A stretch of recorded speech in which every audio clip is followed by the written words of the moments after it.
ये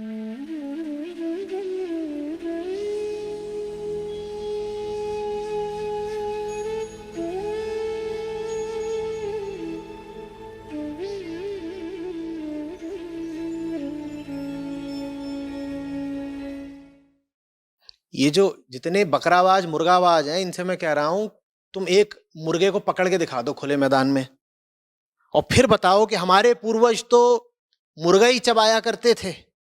काहे भाई, कैसे चबा लिया करते थे? आज तो तुमसे वो दौड़ता मुर्गा पकड़ में आ नहीं रहा है।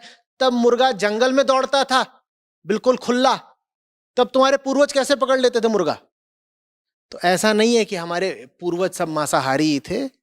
आदमी का जैसा शरीर है, हमारे लिए ज्यादा आसान यही था कि हम फल फूल पत्ते वगैरह खाएं। हाँ, बीच बीच में कोई शिकार लग गया हाथ तो अच्छी बात है, लेकिन कुलाचे मारते हिरण को तुम रोज पकड़ के नहीं खा सकते। तुमसे कहीं ज्यादा कुशल है वो और तीव्र है दौड़ने में। तो बड़ी बुद्धिहीन किस्म की बातें होती हैं कि पूर्वज तो हमारे सब मांसाहारी ही थे। जैसे कि मांसाहार उनको पत्तल में सजा करके परोसा जा रहा हो कि लीजिए ना साहब, खाइए ना। कहां से मिल जाएगा? फल तो बेचारा लटक रहा है पेड़ से, उसको तुम तोड़ भी लोगे? मुर्गा थोड़ी पेड़ पे लटक रहा है कि जाके तोड़ाओगे। मुर्गा भी कहेगा तुम्हारी ही भूख कीमती है, हमारी जिंदगी कीमती नहीं है, वो भग जाएगा, कैसे पकड़ लोगे? पूर्वजों के जमाने की बात कर रहा हूं, जब ना हथियार है ना औजार है, कैसे पकड़ लोगे बताओ? तो तब भी आदमी अधिकांशतः शाकाहारी ही था। और अगर थोड़ा सा जो रिसर्च हुई है पुराने आदमी के खान पान में, उसको पढ़ोगे तो यही बात सामने आएगी कि हाँ, वो अधिकांशतः शाकाहारी ही थे हमारे पुरखे। इतना जो मांसाहार हो रहा है आजकल, जानते हो, ये प्राचीन काल से नहीं चला आ रहा है। इस भ्रम से बाहर आओ। ये जो इतना मांसाहार हो रहा है, ये पिछले लगभग 100 सालों में शुरू हुआ है। पिछले 100 सालों में ही ये भ्रम फैलाया गया है कि मांसाहार से ही प्रोटीन मिलेगा। इंडस्ट्रियलाइजेशन हुआ है, तो इसीलिए इंडस्ट्रियलाइज्ड मीट प्रोसेसिंग होने लग गई है, एनिमल एग्रीकल्चर होने लग गया है। तो मांसाहार कोई बहुत पुरानी चीज नहीं है इतनी, बल्कि इतना व्यापक मांसाहार बस पिछले 100 सालों की बात है, और उसके दुष्परिणाम हमें आज भुगतने पड़ रहे हैं। कुछ महीनों पहले आचार्य जी एक वीडियो देखा था, और बीबीसी का वीडियो था। उसमें दिखाया गया, एक डॉक्यूमेंट्री शुरू होती है, एक छोटा सा एक छौना है, और जो उसका मालिक है वो उसको कह रहा है कि इसकी माँ मर गई है और ये हमारे लिए बहुत बड़ी बात है। तो वो कृत्रिम तरीके से उस छौने का लालन पोषण होता है, और बड़ा वो मार्मिक दृश्य दिखाया गया। और अंत में पता ये लगा कि वो एक मतलब वही जो एनिमल हस्बेंड्री का पूरा एक, तो पूरे नीचे कमेंट्स आ रहे हैं, लोग कह रहे हैं वाओ कितना बड़ा, कितना बढ़िया, बहुत हाउ लवली। और आखिरी में जब मैंने वहाँ कमेंट किया कि हम इस पूरे गेम में समझ ही नहीं पा रहे हैं कि आखिर में तो वहाँ पे वो मरेगा, ये बात ही नहीं की जा रही। आप क्या नीचे कमेंट्स लिखे जा रहे हो, वाओ कितने कितना प्यार भरा वो सब है। तो नीचे काफ़ी लोगों ने वापस रिप्लाई किया, उन्होंने बोला कि ये एक नया तरीका, मतलब ह्यूमेन ट्रीटमेंट से हम बड़ा ह्यूमेन रखते हैं। तो आजकल भी मैं देख रहा हूँ काफ़ी एड्स आते हैं इंस्टाग्राम में, कुछ नए ब्रांड्स आए हैं जो बोल रहे हैं कि हम बड़े ह्यूमेन वे से इनका दूध निकालते हैं। तो जैसे गायों को हम बिल्कुल फ्रीली फील्ड्स में घूमने देते हैं, और जो कैटल है उसको भी घूमने को देते हैं बिल्कुल, और फिर हम उनको आखिर में, और मारते भी कैसे हैं, उनका मारा उनको उनको एक बुलेट मारा जाता है और ऑन द स्पॉट मारा जाता है। तो एक नया वर्ड बार बार वो कमेंट्स में यूज़ आ रहा था, खासकर उसमें मतलब वेस्टर्न वर्ल्ड के लोग थे जो लिख रहे थे ह्यूमेन ट्रीटमेंट होता है, ह्यूमेन, एक ह्यूमेन वे से उनको मारा जाता है। लेकिन वो मारने की बात नहीं कर रहे थे, वो ह्यूमेन ह्यूमन बात कर रहे थे। हमें अपनी पाशविक प्रवृत्तियों के मजे भी लेने हैं और अपनी नैतिकता को भी संतुष्ट रखना है। तो हमें अपनी पशुता दिखानी है, पर नैतिक तरीके से। पशुता तो दिखानी ही है, पर नैतिक तरीके से। ठीक है? जैसे कि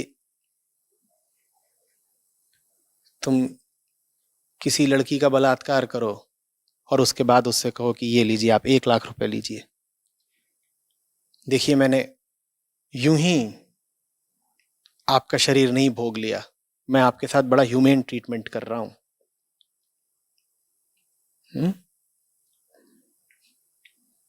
तो उसी तरीके का ये काम है कि जानवर की हत्या तो मैं करूंगा ही, उस पर मैं कोई बहस या बातचीत नहीं करना चाहता। मैं बहस इस बात पे कर सकता हूं कि ह्यूमेन ट्रीटमेंट दो भाई। सारा मुद्दा ये बना लिया है कि उसको काटने से पहले थोड़े बड़े पिंजड़े में रखो, खाना पीना ठीक रखो, इत्यादि इत्यादि। मुद्दा ये बना लिया है। ये मुद्दा ही नहीं है कि भाई तुझे उसे पिंजड़े में रखना ही क्यों है, इसकी नहीं बात कर रहे। जैसे कि मुद्दा ये चल रहा हो कि बलात्कार के बाद मुआवजे के तौर पर 1 लाख देना है कि 5 लाख देना है। ये बात ही नहीं करना चाहते कि बलात्कार करना ही क्यों है। या कि हत्या के बाद मुआवजा 10 लाख देना है कि 50 लाख देना है। कुल बहस इस बात पर चल रही है 10 की 50, 10 की 50, 10 की 50। इस बात पर कोई मुद्दा ही नहीं है कि हत्या करनी ही क्यों है। इसमें आचार्य जी अक्सर एक चीज़ ये देखी गई है, जैसे आज आपने जो पूरी बात समझाई वो थोड़े वैज्ञानिक तथ्यों के साथ बात को बताया। तो अक्सर जब इन तथ्यों को पढ़ता था तो मेरे अंदर भी एक्सपेक्टेशन ये होती थी कि शायद जो समाज का पढ़ा लिखा तबका है, जब वो इन तथ्यों को पढ़ेगा तो शायद वो भी इस बात को समझेगा।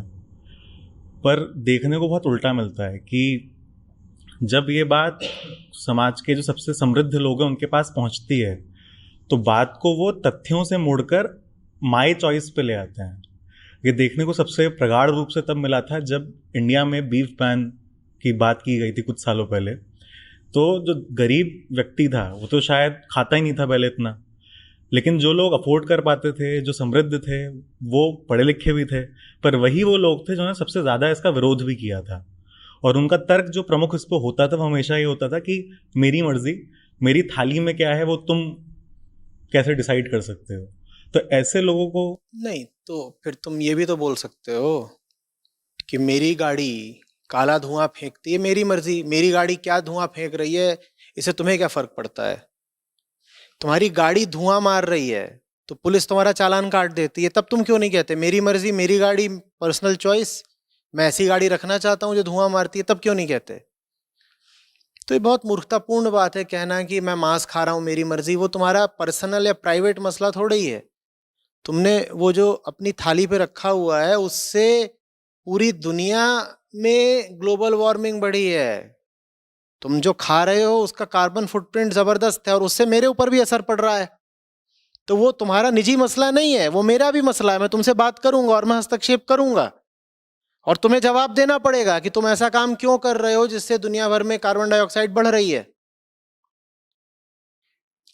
भाई ऐसा थोड़ा ही है कि तुम अपने एक बंद कमरे में सारा अपना जीवन बिता रहे हो जहां जो कुछ हो रहा है उसका बाकी संसार पर कोई असर नहीं पड़ रहा। तुम जो कुछ कर रहे हो उसका असर मेरे ऊपर पड़ रहा है ना, और मानसिक रूप से नहीं, बहुत टेंजिबल, बहुत भौतिक रूप से। ठीक वैसे ही तुम्हारी प्लेट पर रखे मीट का मुझ पर असर पड़ रहा है जैसे कि तुम्हारी गाड़ी से निकलते काले धुएं का मुझ पर असर पड़ रहा है। तो ये तुम्हारा पर्सनल मैटर नहीं है। निजी चुनाव और माई चॉइस इत्यादि जुमले उछाल करके बेवकूफ़ी मत करो।